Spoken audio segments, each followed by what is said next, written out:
কলকাতায় এত বছর রয়েছি, সায়েন্স সিটির পাশ দিয়ে আসা যাওয়ার পথে অনেকবারই অজি বাই দ্য লেক চোখে পড়েছে। অনেকবার প্ল্যান করেও ক্যান্সেল হয়েছে, অনেকবার যাওয়া হয়নি। সো এবার ভাবা গেল যে চলো আমাদের অ্যানিভার্সারিটাকে অজি বাই দ্য লেকে সেলিব্রেট করা যাক। এই নিজেদের মধ্যে একটা ছোটোখাটো করে একটা অ্যানিভার্সারি সেলিব্রেশন আর কি। সো ঢুকেই দেখো আমাদের রিজার্ভেশন ছিল, বসে গেছি আমরা টেবিল নিয়ে।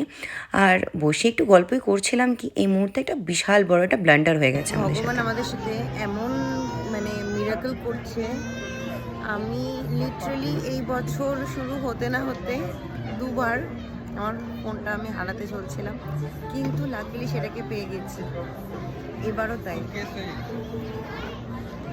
কি বলো, খুব বড় একটা কেস হওয়ার থেকে বেঁচেছি আমরা। এখানে খুব ভালো ম্যানেজমেন্ট, ড্রাইভারটা ওটা খুব ভালো ছিল। আমরা যে গাড়িতে বসেছিলাম আমার কাছে ওর ফোনটা দিয়েছিল লাস্ট মোমেন্টে।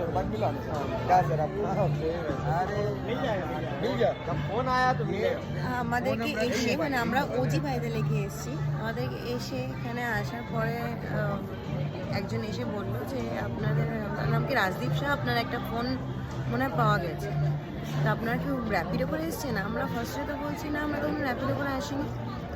আমরা তখনও জানি না যে আমাদের ফোনটা গাড়িতে রয়ে গেছে। আমরা ক্যাবে এসেছিলাম, অ্যাকচুয়ালি উবরে এসেছি। সো ওটা ওখানে রয়ে গেছে। ফাইনালি উনি এসেছিলেন, উনি এসে এত কাইন্ড একজন লোক, থ্যাংক ইউ সো মাচ। ভগবান আমাকে বাঁচিয়ে দিচ্ছে অনেকভাবে।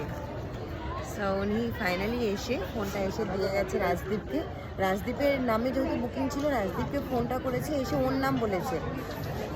আমার নামে আমি গিয়ে ওখানে কথা যাচ্ছি সামনে, উনি আমাকে দেখে চিনতে পারছে, বলছে আপ তো নেই থে। আমি বলছি আমি থে, आपका লাইট অফ था इसलिए আমাকে দেখে চিনতে পারতো হয়তো।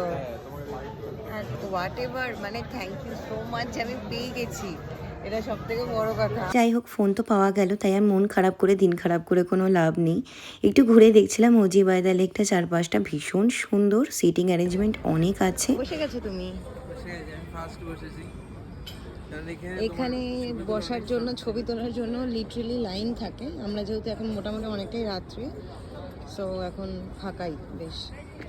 আমরা ফাইনালি পেয়েছি। খুব সুন্দর লাগছে কিন্তু তোমাকে, আর পিছনের ভিউটা। Hero hero. তো ভালো করে পোজ দিলাম। এখান থেকে সবকিছু দেখা যাচ্ছে।